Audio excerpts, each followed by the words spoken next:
Poor Girl Bakes CEO for Leftovers makes his silent son speak, shocking everyone. True family story. Anna had grown up with nothing. Every day was a battle between finding food and finding work. Her clothes were torn, her shoes barely held together, and the world often looked away when she passed. Yet, despite her hardships, she carried a fire in her heart, a belief that kindness, even from someone broken, could change lives. One evening, hunger drove her to the gates of a lavish hotel where the wealthiest in town gathered. She hoped someone would spare scraps, even leftovers, from their plates. As she stood by the golden doors, embarrassed and trembling, she never expected fate would bring her face to face with the most powerful man in the city. Mr. Lawson, a stern CEO known for his sharp tongue and colder heart, spotted her. He frowned, annoyed that a beggar girl stood outside his event. But before his guards could chase her off, Anna gathered the courage to speak. "Sir, please. If I can do something for you, will you give me some leftovers?" Her voice cracked, but her eyes were steady. The CEO nearly laughed out loud. "You? Do something for me? What could a starving girl possibly offer?"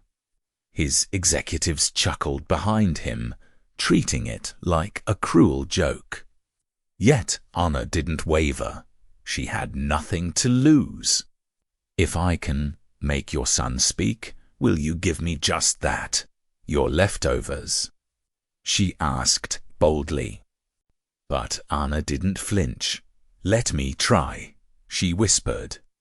"If I fail, I'll walk away. But if I succeed, all I ask is your leftovers." Her words were so pure, so desperate, that even the CEO's hardened heart paused for a beat. Finally, curiosity got the better of him. "Fine," he said. "Amuse me." They brought Daniel forward, a fragile boy, eyes dull, lips sealed. He avoided everyone's gaze, retreating inside his silent world. The executives folded their arms, expecting Anna to embarrass herself. She, however, knelt down, lowering herself to his level, and gently smiled. The room went silent. Everyone knew his son, Daniel, hadn't spoken a single word since his mother's death. Doctors, therapists, specialists, none had succeeded. Mr. Lawson's smirk deepened. "You, a girl from the streets? You think you can fix what no expert could?" His voice was dripping with sarcasm. "Hi, Daniel," she said softly, her tone warm, not commanding. She reached into her pocket and pulled out a small wooden toy she had carved herself, a bird with wings that could flap. "I made this when I was hungry to forget the pain. Want to see?"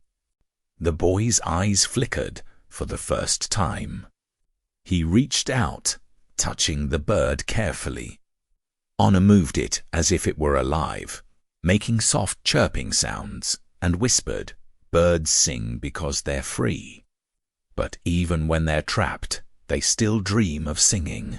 Don't you?" And then, in a moment that made the entire room gasp, Daniel Secunda lips parted. A fragile, broken word escaped. "Yes." The CEO froze, his glass nearly slipping from his hand. For the first time in years, his son had spoken, and it wasn't because of doctors or wealth. It was because of a starving girl who asked only for scraps. The executives stared in disbelief. Some rubbed their eyes, convinced they had imagined it. Mr. Lawson's face turned pale, his confident smirk erased. He leaned forward, whispering, "Daniel, what did you just say?" The boy clutched the little wooden bird and repeated, firmer this time, yes. The sound echoed like a miracle in the silent hall. Tears welled in Honor's eyes, but she held her composure. She didn't want praise. She wanted to prove that love and patience mattered more than money.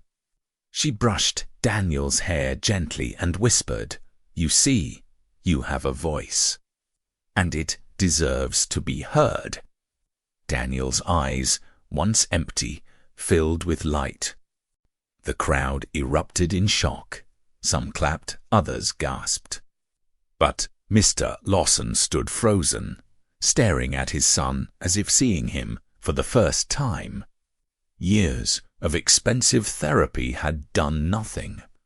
Yet here was a poor girl who asked only for leftovers and locking, a voice money couldn't buy.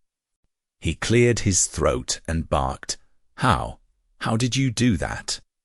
Anna looked up calmly and said, "I didn't do anything magical. I just spoke to him like a friend, not like a patient, not like a problem to fix." Her words cut deep, exposing what years of wealth and pride had blinded him to. Daniel tugged at his father's sleeve.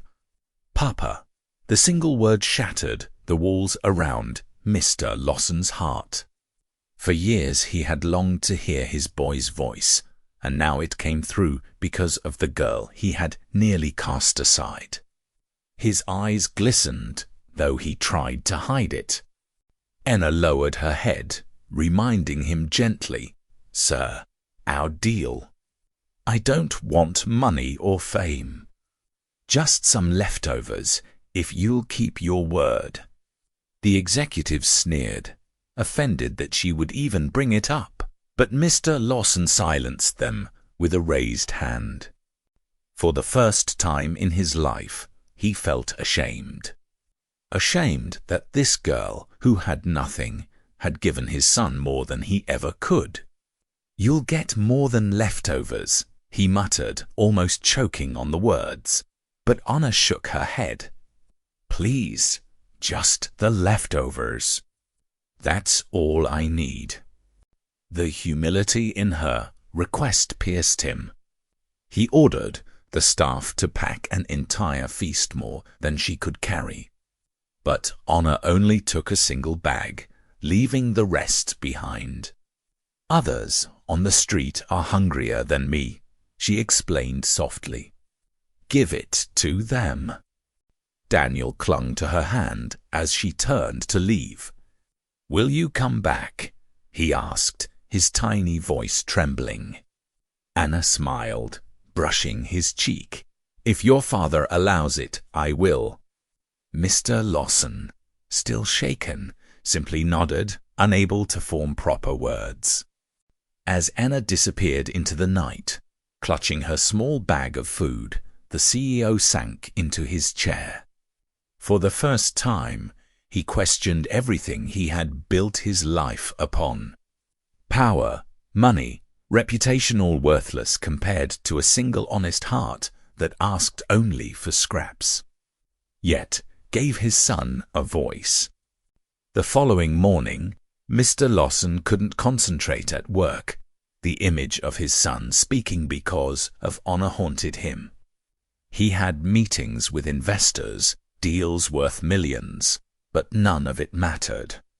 For the first time, he realized how empty his success felt compared to the simple sound of his boy's voice. At home, Daniel wouldn't stop talking about Anna.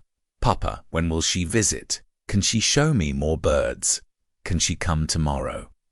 His eagerness was contagious.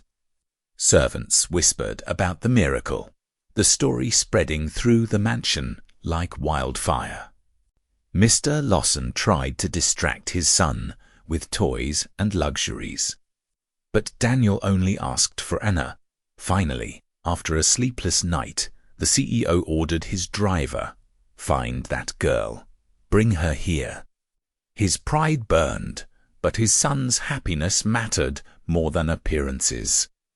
When they found Anna, she was sitting by a soup kitchen, sharing the bag of food she'd received with other hungry children. She had barely eaten herself, yet she smiled as she handed bread to the smallest hands.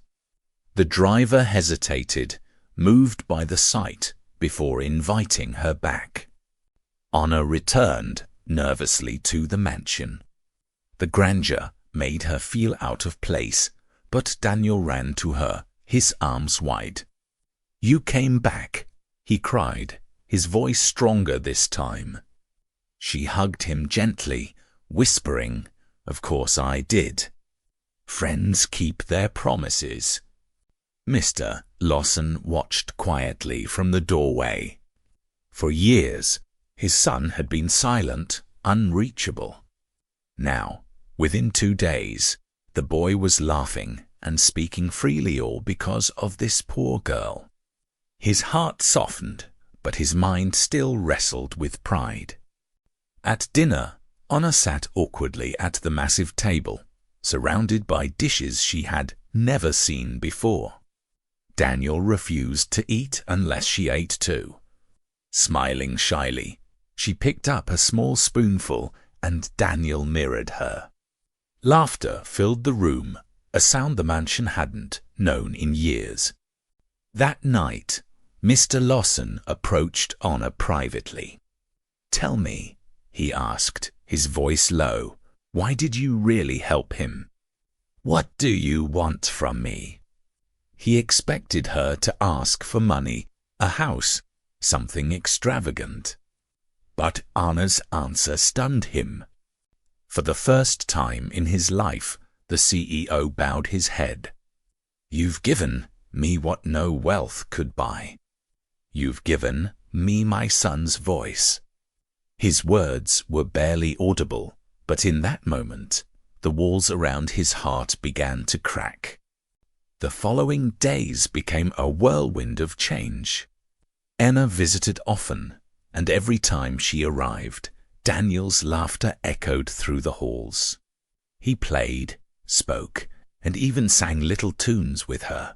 The mansion, once cold and lifeless, now pulsed with joy. Servants whispered that the girl had brought the house back to life. Mr. Lawson observed quietly. Each smile from his son was a dagger of guilt, reminding him that money and luxury had never healed Daniel. Yet this poor girl, with nothing but kindness, had done the impossible. Slowly, respect replaced the arrogance in his gaze. One evening, during dinner, Daniel turned to his father. "Papa, Anna doesn't have a home. Can she stay here?" The boy's innocent words silenced the room.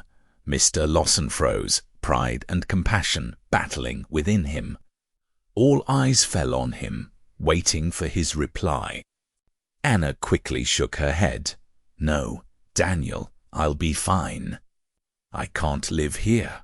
But Daniel clung to her sleeve, pleading. For the first time, Mr. Lawson didn't dismiss his son's request. Instead, he said, "We'll discuss IT, but tonight she stays." Gasps spread among the staff. That night, Anna slept in a small guest room.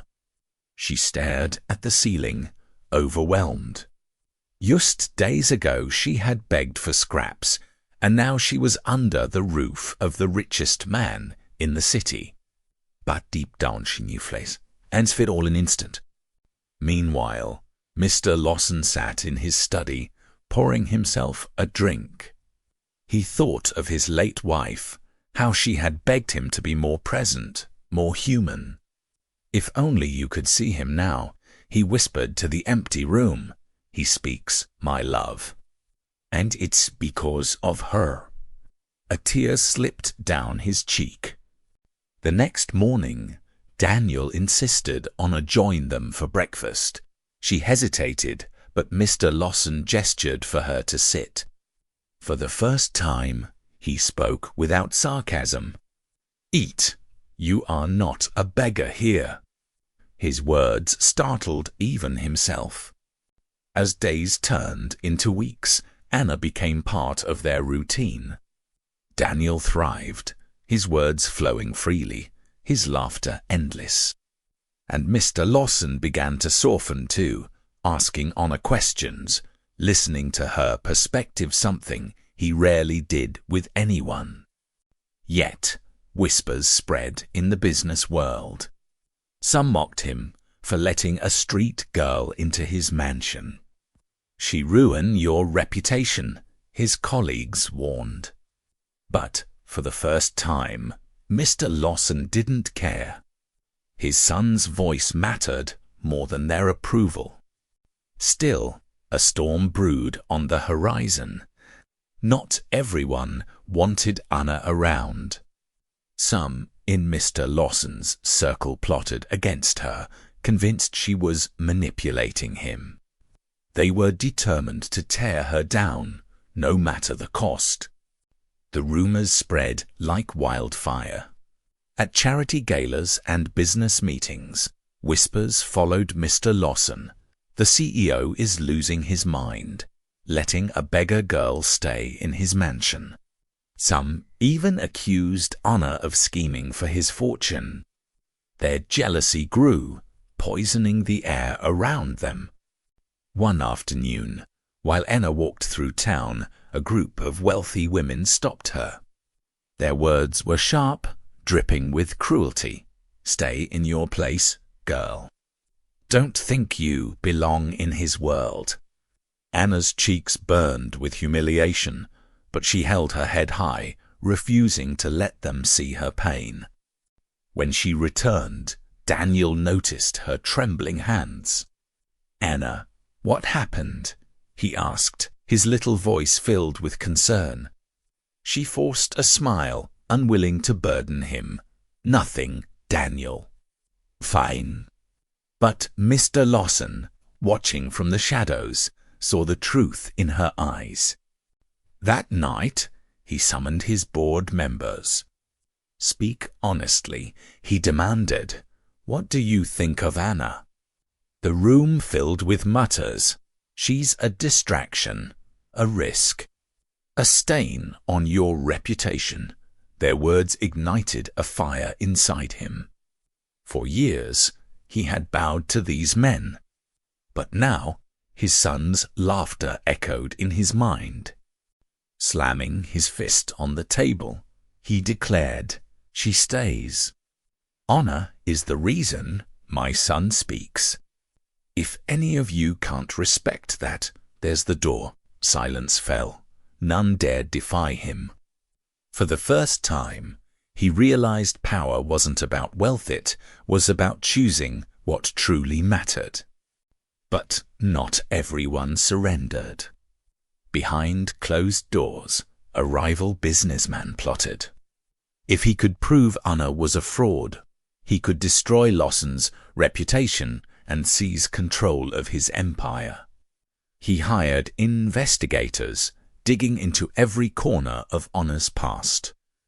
They found her, records an orphan, raised in poverty, surviving on scraps. No scandals, no crimes, just hardship. Yet, they twisted her story into something darker. Soon, headlines spread. "Street girl manipulates CEO for fortune." Paparazzi swarmed the mansion. Anna, horrified, begged Mr. Lawson, "Please, let me leave. I don't want to bring shame to you or Daniel." Tears streamed down her face. She couldn't bear to see Daniel hurt because of her. But Daniel clung to her tightly. "No, don't go. You're my best friend. You gave me my voice."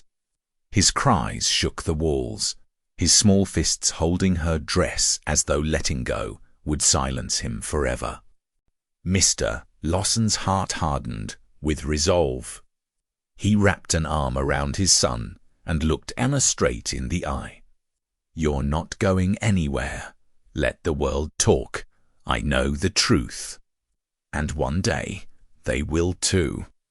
His words were no longer just protective, they were a vow. The storm grew fiercer. Cameras camped outside the mansion. Reporters shouted questions, and gossip filled every paper. Yet inside those gates, Daniel laughed louder than ever, clinging to Anna's presence. To him, she wasn't a scandal, she was family. One evening, Mr. Lawson called a press conference. The hall filled with flashing lights and skeptical faces. Everyone expected him to denounce Anna, to push her away for the sake of his empire. Instead, he walked onto the stage with Daniel and Anna by his side. He cleared his throat, his voice steady. You call her a beggar. You call her a fraud. But this girl gave me what money could not, my son's voice. He gestured toward Daniel. The boy, nervous, clutched Anna's hand and whispered into the microphone, "Thank you, Anna." Gasps filled the room. For years, everyone knew Daniel as mute. Now, his soft words rang out, undeniable proof. Cameras captured every second.